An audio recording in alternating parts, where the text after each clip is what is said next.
Okay. So again, for this forum, on behalf of the League of Women Voters and the East Bay newspapers, we welcome you to our forum for the Ward 3 School Committee positions. The candidates are Jenni Azanero versus Francis Fogarty. So if you could raise your hands, or it's sometimes hard with the Zoom to find people. Okay. Invitations were sent to Senate District 14 candidates, Valerie Lawson versus Major Pettaway, but had to be canceled because Mr. Pettaway did not respond. School Committee Ward 1, Michael Buzek and versus Charles Sonos was canceled because Mr. Sonos declined to debate. Due to IRS regulations for nonpartisan, nonprofit organizations, the League cannot hold an empty chair forum. That is considered favoring one candidate over the other. However, as we've done in live debates, we do recognize candidates and allow them to state their name and their political race. And we're doing that this evening with Valerie Lawson and Michael Buzek. They were on screen a moment ago. You can unmute and turn on your video. I'm not sure if Valerie is still here, and I'm not sure if Michael is either. Here? Oh, you are. Okay, I'm sorry. Oh, no worries.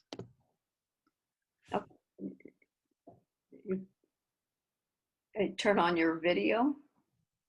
Okay. Val is as well. Okay. Sorry, I thought we were going to just introduce them once. I didn't realize we were doing it multiple times. So I got caught off guard. I wasn't ready for that. Oh, it may be that they thought that also.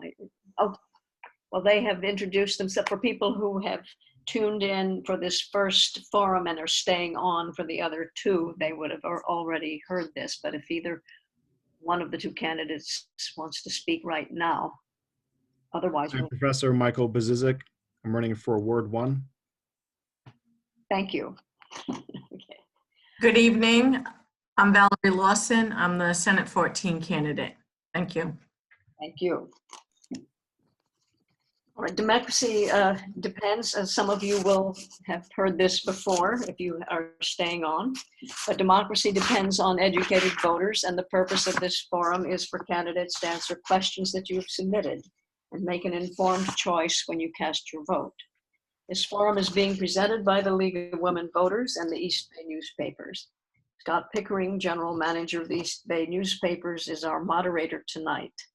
My name is Mary Chase, who represents the League, along with our comment tracker, Joanne DeVoe, and she can raise her hand over her tracker there, and Maureen Gomes Lopez and Earl Lopez, who will be timing for tonight.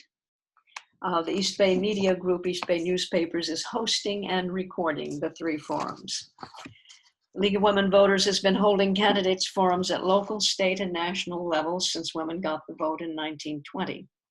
The League never supports or opposes candidates. The League also holds voter registration drives, and members study issues important to their localities, states, and the nation, reach consensus, and advocate for positions developed by this process.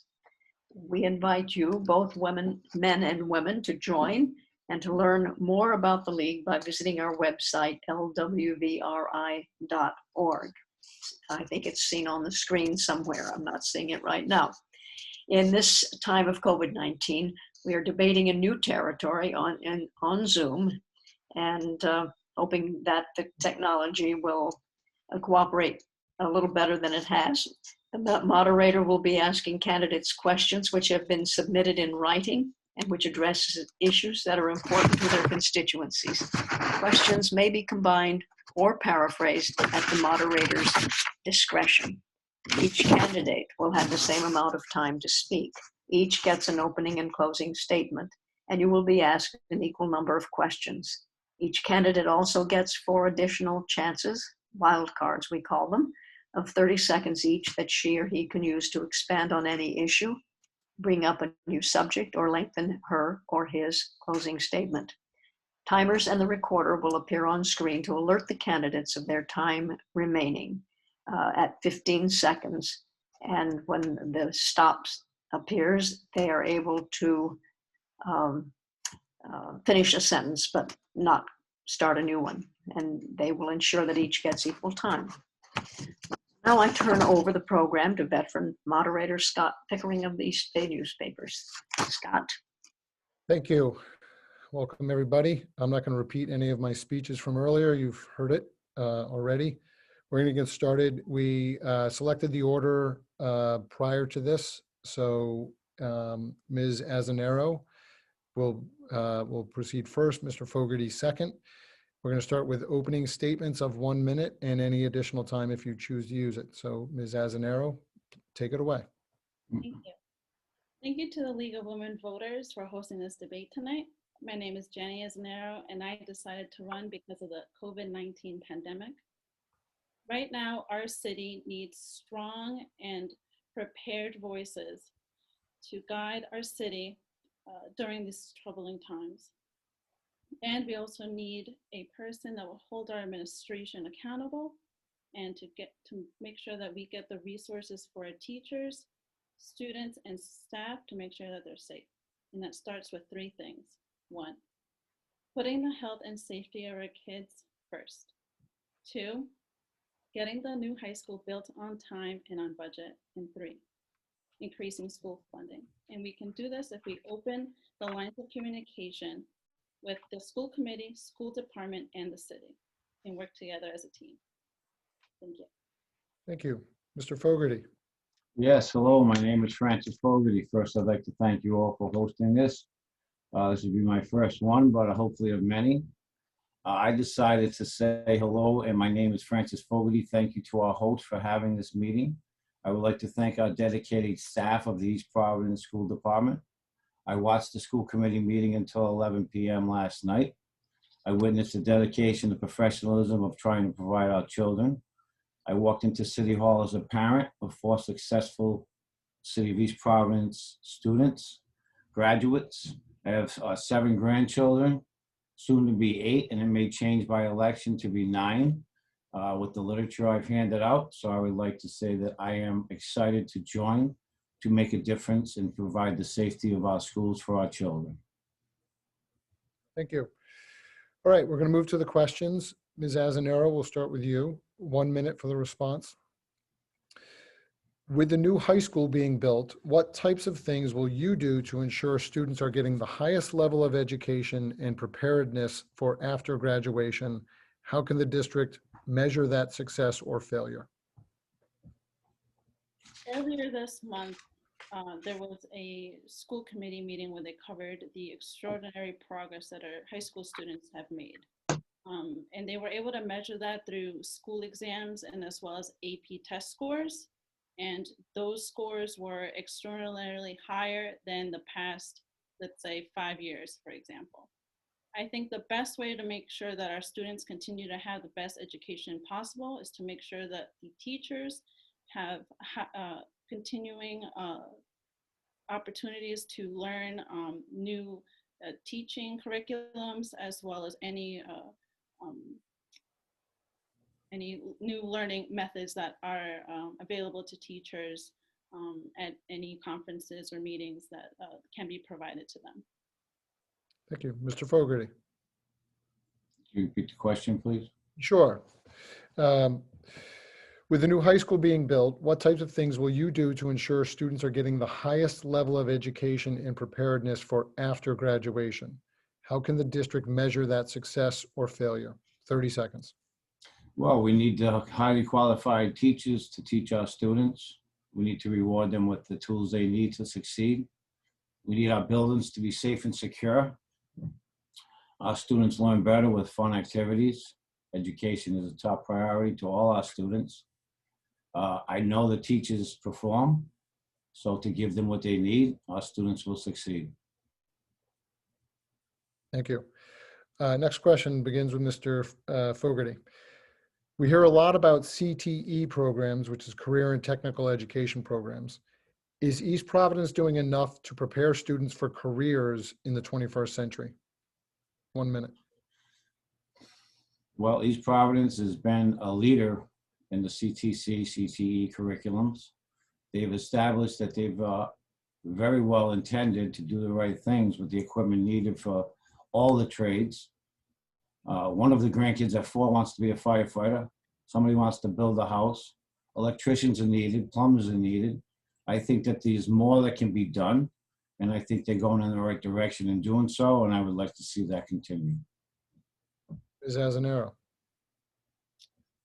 I think a great way to prepare students in the CTE and CTC programs is to encourage partnerships between the schools and local businesses in East Providence. For example, if a student wants to become a car mechanic, they should have the opportunity to potentially learn under a mechanic business owner in East Providence so that they are prepared after graduation. As well as if they just want to learn things in the community, whether it's business just for the personal knowledge, whether it's to learn how to do their own taxes. I think we can provide those opportunities if we partner with businesses. Thank you. Next question to Ms. Azanero. Can the school committee or the district do anything to increase female participation in sports?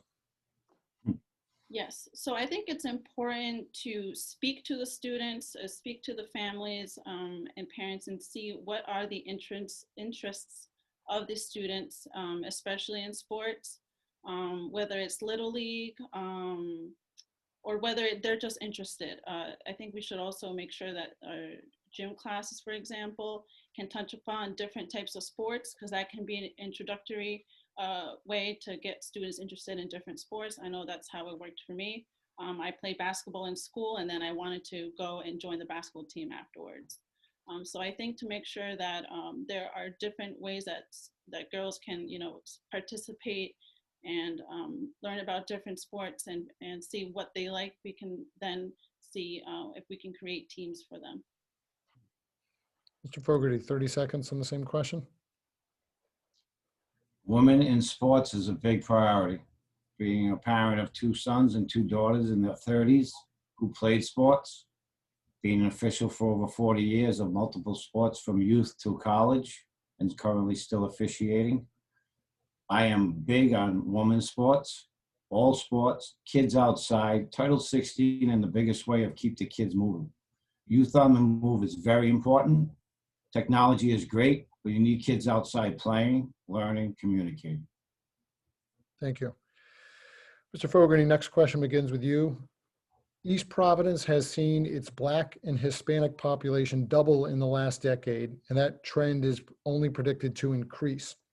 What will you do as a school committee member to make sure minority students not only feel welcome, but have conduits for their specific needs to be addressed? Provide them with everything they need, with open arms, with smiles and education for all the children. We all need a proper place to go and learn, have fun, education at its top level in a safe building. They all will be treated the same as every child I've ever come across. Ms. Azanero. As a Latina and a person of color, I grew up not seeing people that look like me in elected offices. I like to change that and increase the diversity in the school committee. By doing so, I would like to make sure that minorities in the community also know that I am here to listen. I am here to be their advocate in the school committee, and I will take their concerns seriously, and I want to make sure that they know my door is always open for any concerns that they may have, whether it's for their students in the schools or whether it's extracurriculars. I want to make sure that everyone is treated correctly and with respect. Thank you. Next question, Ms. Azanero, begins with you. Resource officers are an important part of school order, safety, and support for children and teachers. During these difficult times, will you continue to support resource officers? If not, what would you do to replace them? I think resource officers are essential for our schools, whether it's to de-escalate bullying, whether there's any altercations between students, they are there to de-escalate, and that's what they're trained to do, so I respect that. Unfortunately, there's also school shootings, so I do recognize that having someone that's there to connect with the students and be that point of to be that person that people can confide and reach out to if they have any issues at home, or if they feel unsafe going to school for whatever reason, they should have that resource officer as a first point of contact, if anything, if they feel like they can't reach out to anyone else. Mr. Fogarty. School resources are very important. Kids go somewhere to ventilate. They vent to the school resource officer who provides the safety and security for the child, the family. They're needed for the community. They're needed in our buildings in these trying times. Everyone's hectic, everyone's frightened. I believe that they are a learning tool for our children to know that they have a voice to go to, which would be somebody in the building at their beck and call, and they do provide the utmost responsibility towards that family and child. Thank you. Mr. Fogarty, next question to you. What are your thoughts about the curriculum in the district and how you would work to improve it? That's a teacher's job. The curriculum comes through the teacher. They provide us with the opportunity to say the fact that if you can read this, thank a teacher. I promote good teachers. Good teachers send the message. Good teachers provide it. The curriculum's forever changing. You need data. It changes like the rules in a rule book change every other year, every 10 years. So you need to keep updated with it and then provide what you need to provide for the students to achieve.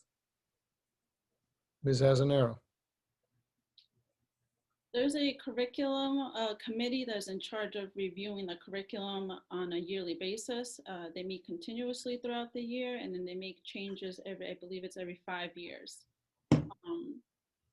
I am very happy to say that this curriculum committee is composed of teachers. So they are very much involved in what they change and what they think that would work best for them. So I think it's wonderful that there is a curriculum committee to make those changes, whether it's new books that are coming in, whether it's new teaching methods.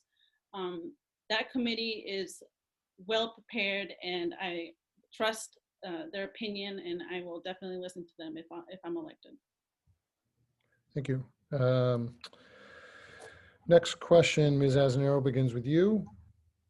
And some of these questions are, remember, they were submitted by the public, and I'm trying to honor them as many of them as I can. This is a tough resume, or not resume, like, but so get ready. Please describe a time when you were confronted with a complex problem impacting multiple stakeholders. Explain the problem, the specific actions you took, and describe the outcome in a minute. A great circumstance I'm thinking of is when I was representing a tenant in a situation. They had an issue with their landlord. The tenant had a certain list of requests, and the landlord seemingly kind of had different requests on their list. It was my job to make sure that we had an open line of communication between my client and the landlord. And it took a lot of patience, it took a lot of time, but at the end we came to a resolution. We made some sacrifices on both lists, but at the end we both came to an agreement at the end that we both, my client and the landlord, were happy with. So I think I can bring that experience to the school committee. I work well with people that may be adversaries, for example. But again, I believe I have that experience and that patience to work with that. Thank you. Mr. Fogarty. I have multiple. You know, in today's society, everything's a problem. You find a solution to it. It can come as early as 20 minutes ago, an hour ago. My Zoom stream was set up in a man cave of a friend of mine, 15 seconds while I gotta be fast. okay, so I was supposed to go somewhere for the Zoom meeting, and I'm not a Zoom guy, I'm an in-person guy. I had to do it in my home, in my room, and set it up in less than 20 minutes to be a participant of this, which I handled well. Patience is a virtue. Thank you. Thank you. You can use more time if you want to. All right, yeah, I don't want to get that penalty, though. You know, I give technical files out. Thank you. Okay, I get it. All right, Mr. Fogarty, next question. You get a minute for this response. Okay. What is your assessment of the school district administration and how it has handled the COVID-19 crisis? Awesome. Awesome, awesome, awesome. I see the workload. I feel it presently with the grandchildren, with being on the road. I'm retired. I've been helping with grandkids. I've been watching. I've been to 25 school committee meetings minimum. I stayed up late for a reason to watch last night's. They're always thinking outside the box. Let's face it, nobody has the answer. Nobody. We're trying to adjust as the times change. And I have nothing but expert credit to tell the people that are in charge of trying it, doing what they're doing, changing it as it comes their way. And even to the special ed they were talking about last night, opening a building against federal, against people's rights of violating their rights to have that private information, but finding a building for these special ed kids that can't learn from home, that need a place to go, open a building, find a building. We got there's a lot to say about that. So thank you very much. We can definitely compliment the administrators and all the teachers and staff that have done a phenomenal job. Thank you. Ms. Azanero. The administration and the teachers and the staff have done an amazing job. Thanks to them, they are able to think quick on the spot. They respond to my emails or calls at a very timely manner. If I ever have questions from people when I'm walking and they have questions, and I always am able to ask that from the administration or another school.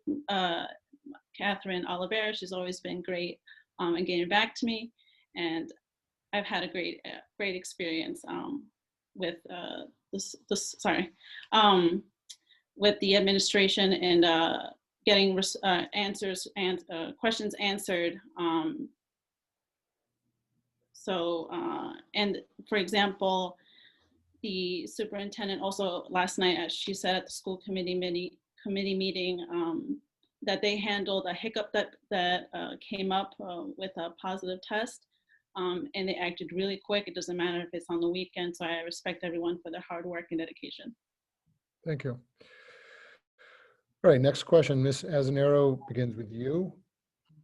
What actions can the district take to foster a better partnership between outside organizations, companies, and the school department? Do you feel these relationships are important? Why or why not? I think it's important to make sure that our students are prepared in the career that they want to go into. It can give them a leg up for job opportunities after graduation. Again, if they want to be a mechanic, or if they want to be, if they want to do taxes, if they want to be a baker or a chef. There are a lot of opportunities here in East Providence. And again, it's just a matter of making sure that our students have access to that. And we can do that through partnerships to make sure that they are able to graduate with experience.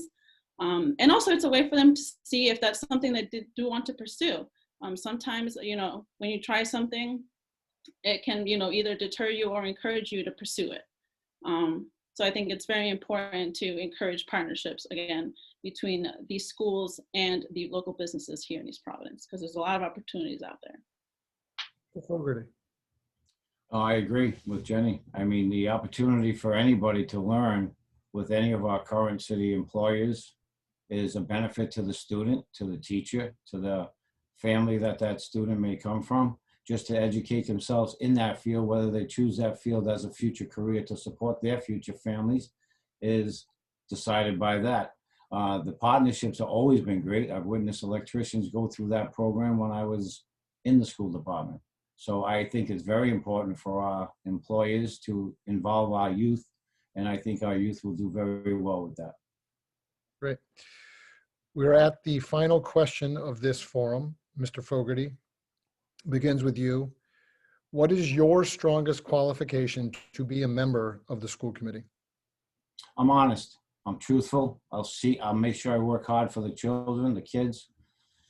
I want the answers that nobody wants to ask the questions to. And I'm not afraid. I walked in to sign up on my own. Nobody called me in. I want to make a difference for the community to save our money, to educate our kids safely. I don't want a stipend. I don't want anything for this. I want to help. I want the answers to questions I have. I have the ability to do that with patience. I believe that I can work with anybody on any committee and come to a solution for the best for our children, number one, for our teachers, for our staff, for our whole community. That seat is a community seat for a reason. It's not just Frank Fogarty's seat. It's for the community and our kids, and a voice for our kids. And I will be a voice for our kids. Ms. Azanero, Can you repeat the question for me, Sure. please? what is your strongest qualification to be a member of the school committee? As an attorney, I've had a lot of experience with reviewing contracts. I've also drafted contracts. I feel like that's a very essential experience to bring to the school committee, seeing that the school committee has to review union contracts. They're currently working on this huge project called the new high school. So I have a lot of experience with construction law as well. So I feel like I can really bring a lot of experience to make sure that we are crossing our T's and dotting our I's with everything. Great, thank you. All right, we are going to move to closing statements. So you each have 30 seconds plus any unused time that you didn't take advantage of. So Ms. Azanero, you have up to a minute for your closing remarks. Thank you. If elected to school committee, I promise that I'll be a listener, and I promise that I'll do my due diligence. I will prioritize the health and safety of our kids, make sure and work hard to see that the new high school is built on time and on budget. And I will fight hard to make sure that our teachers have access to all the resources and tools that they need to succeed for them. And so our kids can also have the best education possible. Kids are our future, and it's up to us to make sure that they have the best education possible, especially in the state. And as a first-generation college graduate and career woman, I will fight very hard to see that our kids here in East Providence achieve the American dream. Thank you. Mr. Fogarty, if you choose to, you have up to 2.5 minutes. Okay, well, I wrote mine, so I'm going to read it to you. And I'd like to say to you, folks, everybody listening, first in closing, I would like to thank my host, my opponent, and all the people who tuned in from home during these hectic times of our lives. I will work hard for solutions to put our kids back in school safely. I know I'm the best choice for Ward 3 School Committee seat because I have plenty of experience to do the job. I'm an official of multiple sports from the youth level through college level. I was a former owner-operator of Frank's Kids Catering for over 20 years in the city of East Providence. I was a highly trained professional of behavioral therapy at Arbor Fuller Hospital. I managed group homes for adults with disabilities for many years. I retired from the school department, custodial back to the maintenance, 20-year career. My work ethic is second to none. I will work tirelessly to be the voice of our kids, especially on the budget, to feed the kids, teachers, parents, all the tools they need to succeed. I will always be available for questions and concerns my community has. I will be the voice for the children. That I will promise. Great, thank you.